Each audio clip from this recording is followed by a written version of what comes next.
Hey guys, I'll wait and see if anybody is coming on.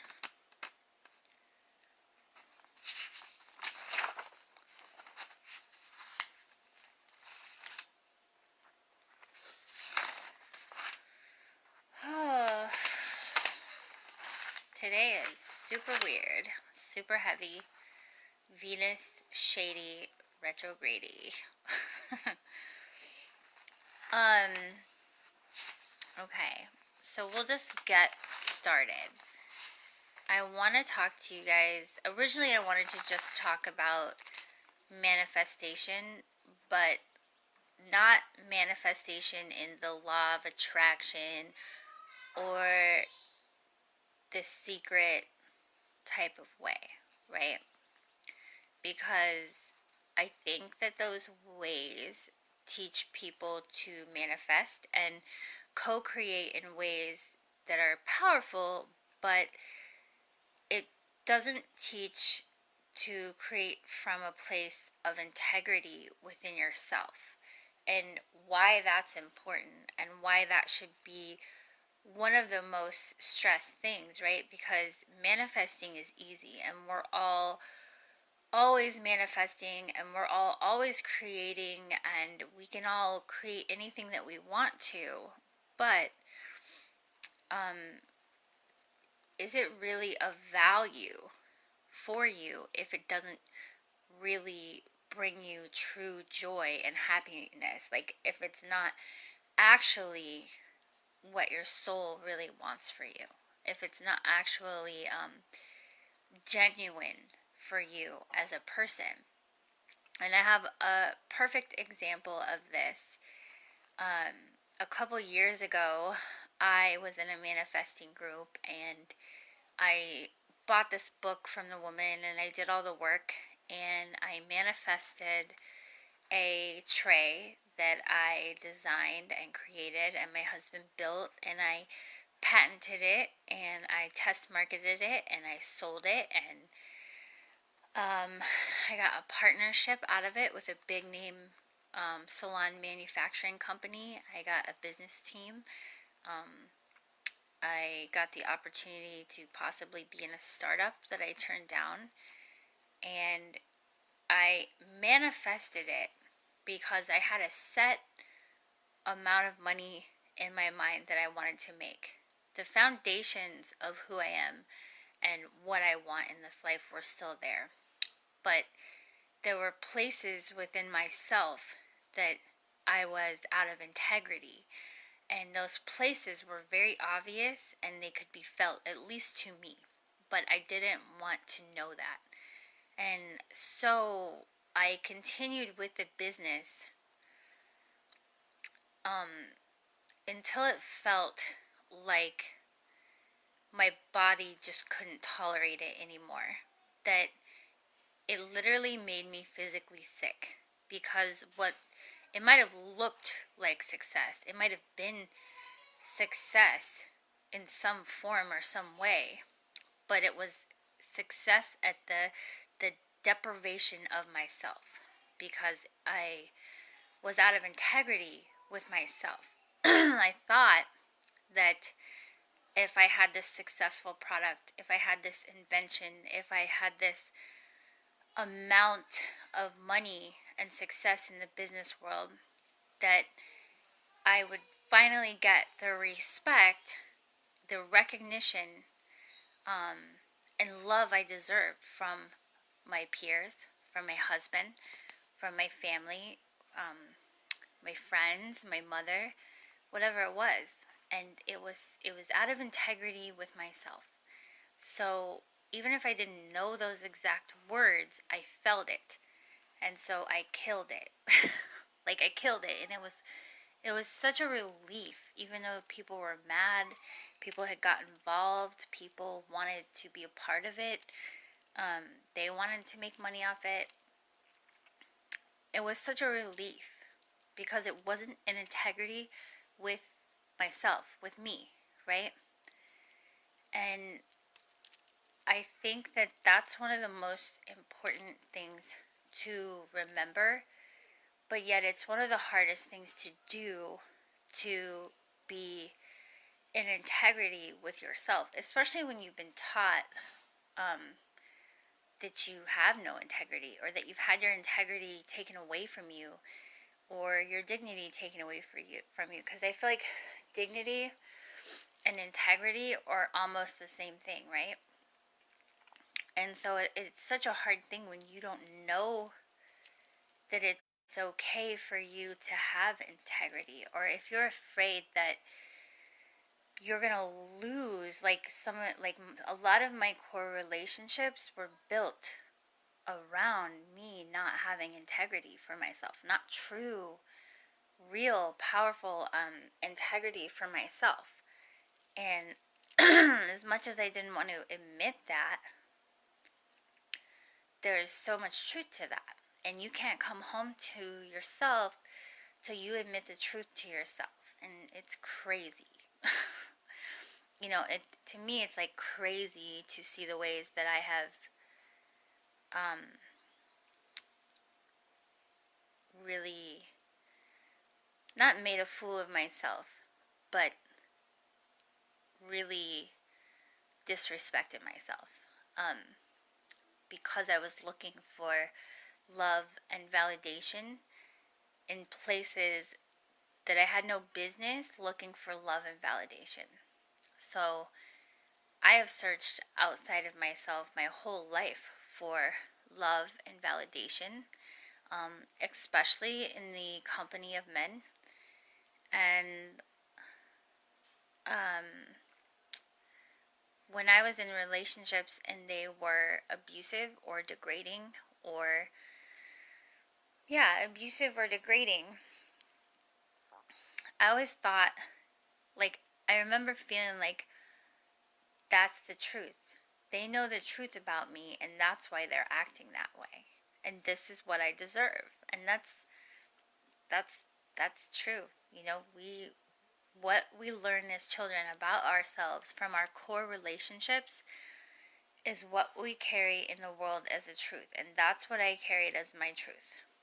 But not today. That is not my truth today. And it will never be my truth ever again. Yeah. So that's pretty intense, It's pretty intense because it could really unravel my whole world as I know it, in a lot of different ways. And I think that when we talk about soul retrieval, so many people think that soul retrieval is this process of like this deeply shamanic thing, and in a lot of ways it is. But in a lot of ways it isn't. A lot of soul retrieval happens during the day. A lot of soul retrieval happens in those regular life moments and conversations and book readings, or things that you didn't see coming.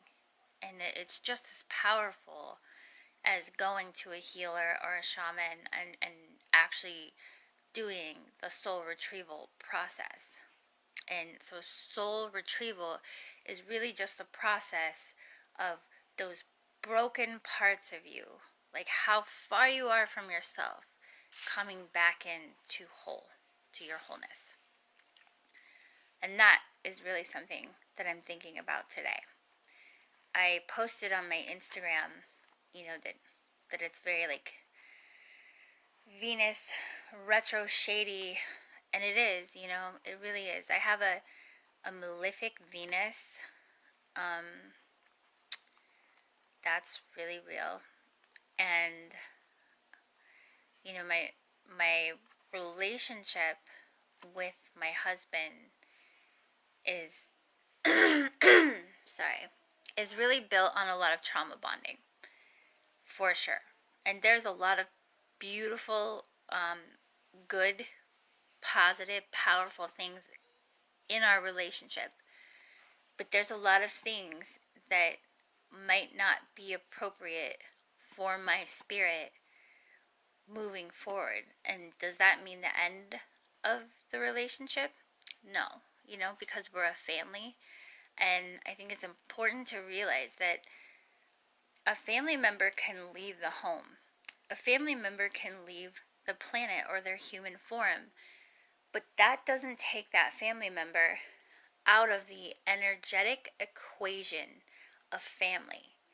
Their presence is equally affecting you, whether they're standing there, living with you, not in a body. Like, they're still part of the equation. And so I know that. And I absolutely still want him to be a part of the equation.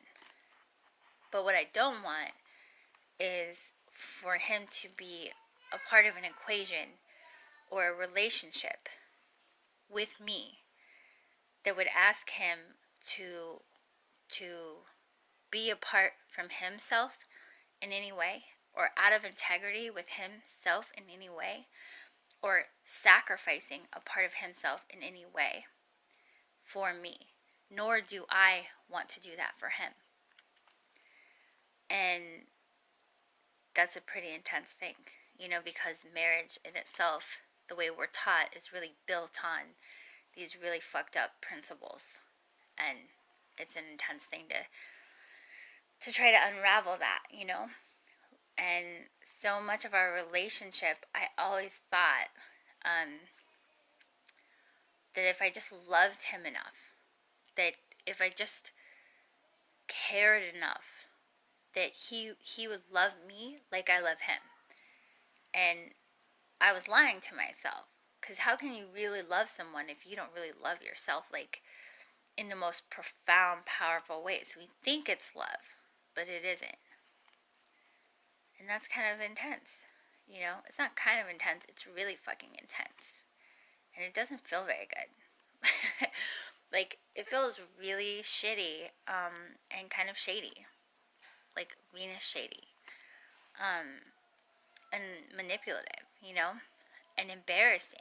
There's parts of our relationship that I was thinking about, and they're just so embarrassing to remember myself being so,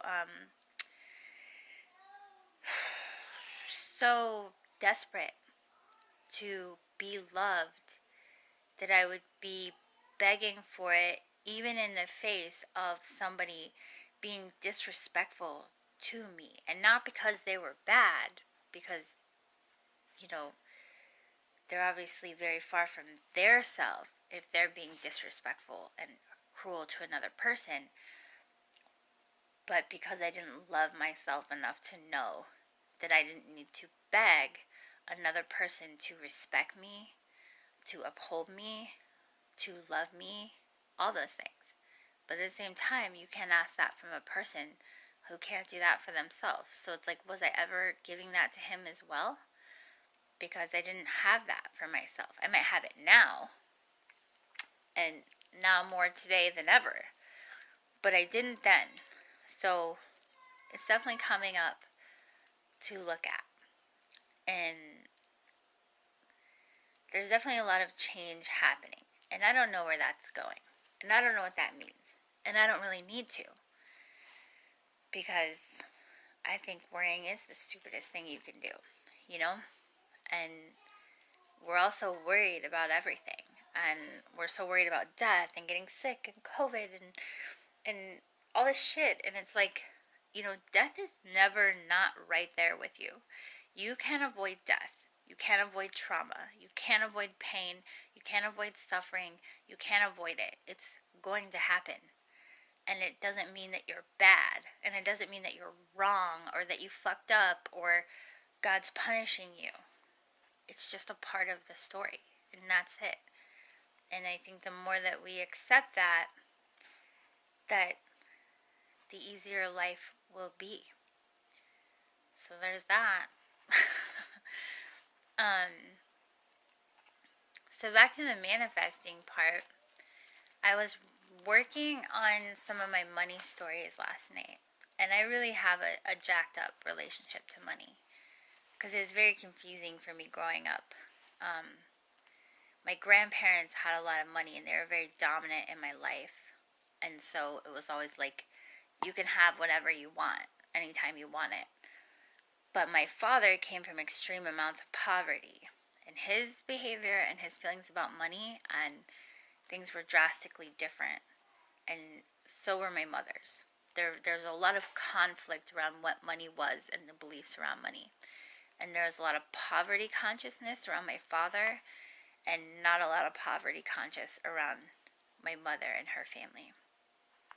And so rather than being comfortable with money, it became something that I associated with conflict and, not positive things. So I was working on that. And then last night I was like working on figuring out, like, what do I really want? What do I really, really, really want? Like, if I didn't have to feel bad about it or small about it, or like, who cares? Like, this is what I want to do. I was really getting clear that I really want to rent a house for 3 months on Corolla Island, which is in North Carolina, which is where the wild horses live on the beach. And I love it there. I love it more than anywhere I've ever been. And the houses on the beach are beautiful, and they're pretty expensive to rent, but why not? Why not me? Why can't I have that life? I can. And the amount of joy I felt was so powerful and so real and so soul. Like, it was a soul led thing that I want. It wasn't because I'm greedy or whatever, because I can't think of money and get excited. But the experiences that I want to have, I can feel those and get excited. And it made me extremely excited from a soul place. So that was cool. Yeah. What are you guys up to today? I feel like Leslie Nielsen. If you don't know who that is, you should check him out on Instagram. He's pretty great. I hope you guys are well today. I know doing these videos helped me so much. I love this filter, and I'm not going to be ashamed about filters, because we're never not using filters, whether on our pictures, our thoughts, our choices. I mean, filters are a dominant part of your reality. And so, yeah, there's that.